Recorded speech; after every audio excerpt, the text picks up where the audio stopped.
చాలామంది ఒక రకమైన మిస్కాన్సెప్షన్స్ ఏంటంటే చదువుకునే హై స్కూల్ పిల్లలు కానీ లేదా కాలేజీలో ఉన్న పిల్లలు కానీ మార్కులతో పనే ఉంది, మాకు స్కిల్ ఉంటే సరిపోదు కదా, జాబ్ వస్తుంది కదా, మాకు స్కిల్ ఉందంటారు.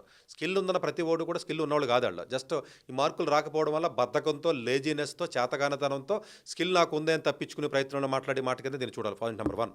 అనదర్ పాయింట్ నెంబర్ 2 ఏంటంటే జనరల్గా ఎప్పుడు కూడా స్కిల్లే చాలా ఇంపార్టెంట్, మార్కులు కాదు. కానీ ఆ స్కిల్ అనేది ఇప్పుడు ఐఐటీకి వెళ్ళి లేకపోతే ఏదో ఇంజనీరింగ్ లేకపోతే ఏదో ఎక్కడ చోటకి వెళ్ళి మార్కులు 6 జీపీ వచ్చింది నాకు స్కిల్ ఉందంటే కుదరదు. 6 జీపీ రాదు అడిగి, ఎందుకంటే ఆ సబ్జెక్టులన్నీ కూడా టెక్నికల్ సబ్జెక్ట్స్ అవి. ఆ 6 జీపీ వచ్చిందంటేనే అడిగి సబ్జెక్ట్ మార్కులు సరిగా రాలేదు అంటేనే అడిగి స్కిల్ కూడా సరిగా లేనట్టుగానే. మీరు రేర్ కేసెస్ ఉంటారు కొంతమంది ఏదన్నా డిస్కంటిన్యూ అయ్యి సరిగా చదువు మీద ఇంట్రెస్ట్ లేక లేదా ఇంకోటి కొంతమంది గొప్ప గొప్ప వ్యక్తులు అయినట్టు వాస్తవం అయినప్పటికీ కూడా అది ఎక్కడో లక్షల్లో ఒకళ్ళిద్దరు ఉంటారు కాబట్టి వాళ్ళని ఎగ్జాంపుల్స్గా తీసుకుని లేజినెస్ని బయట పెడుతూ వేరే రకమైన ఎగ్జాంపుల్ తీసుకోవద్దు. డెఫినెట్గా స్కిల్ ఇంపార్టెంట్. స్కిల్ బెటర్ ప్లేస్లో లేకపోతే రాదు.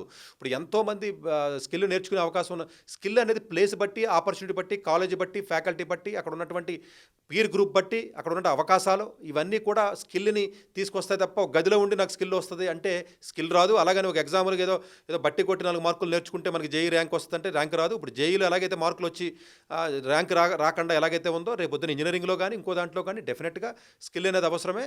మార్కులు అనేది కాదు, బట్ మార్కులు ఉంటేనే స్కిల్ కూడా ఉంటుంది. అది రిలేటెడ్. అది మార్కులు తక్కువ వచ్చి స్కిల్ లేకుండా ఉండదు. మరి స్కిల్ ఉందని చెప్పి ప్రతి విద్యార్థికి నేను అడిగే క్వశ్చన్ ఏంటంటే ఉందని ఎలా ప్రూవ్ చేసుకుంటున్నావు నువ్వు? ఉందని జస్ట్ పెరిఫెరీగా చెప్తున్నావా లేకపోతే ఏంటి? సో ఏదో కాంపిటేటివ్ ఎగ్జామినేషన్ రాస్తే స్కిల్ అనేది వస్తుంది. ఎడ్యుకేషన్ పర్స్పెక్టివ్లో చెప్తున్నాను నేను.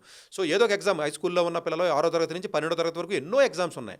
వాడి యొక్క ఐక్యూ లెవెల్ని, వాడి యొక్క స్కిల్ని బయట పెట్టి అలాంటి ఎగ్జామ్స్ రాసి ప్రూవ్ చేసుకుని నాకు 10th 60% వచ్చింది, నాకు ఏదో పెద్ద ఎన్టీఎస్సీ ఎగ్జామ్ వచ్చింది, లేకపోతే ఇంకొక ఎగ్జామ్ వచ్చింది, ఇంకో ఎగ్జామ్ కొట్టానంటే ఎస్ స్కిల్ ఉందని చెప్పొచ్చు.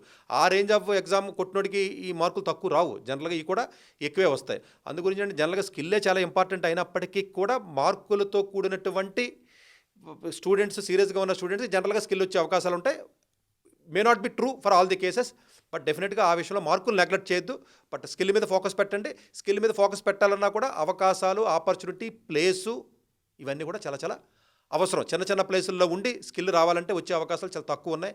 ఇండిపెండెంట్గా నేర్చుకోవచ్చు. ఇప్పుడు టెక్నాలజీ బాగుంది కాబట్టి నేర్చుకుని కూడా స్కిల్ డెవలప్ చేసుకోవచ్చు. ఆ స్కిల్ అనేది చేసుకునే ప్రయత్నంలో మార్కులు ఏదైనా 1-2 చోట్ల సబ్జెక్టులు తక్కువ వచ్చినప్పటికీ పర్వాలేదు, కానీ అదొక ఇల్యూషన్ కింద, అదొక విధానం కింద మైండ్లో పెట్టుకుని మొత్తాన్ని మార్కులను పక్కన పెట్టి నాకు స్కిల్ ఇంపార్టెంట్ కదా అని చెప్పేసి అలా యూట్యూబ్లో వీడియోలు చూసి నాకు స్కిల్ వస్తుంది, లేకపోతే ఆడెవడో చెప్పిన పాట విని నాకు స్కిల్ వచ్చింది, ఇది చేస్తే నాకు స్కిల్ వచ్చింది చెప్పేసి ఒక ఫాల్స్ ఇమేజ్లో ఉండి రాని స్కిల్ని, లేని స్కిల్ని, అసలు అవకాశమే లేనటువంటి స్కిల్ కానిదాన్ని స్కిల్ అని డిఫైన్ చేసుకునే విధానం ఏదైతే ఉందో అది తప్పు.